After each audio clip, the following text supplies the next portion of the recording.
nice thing here, I'm going to teach you how to crack your upper back, the thoracic spine, and it's a pretty simple step.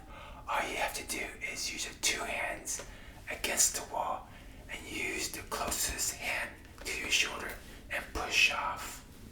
And the key thing is to do this simultaneously when you look at that direction or that direction. So let's get to it. Let me show you how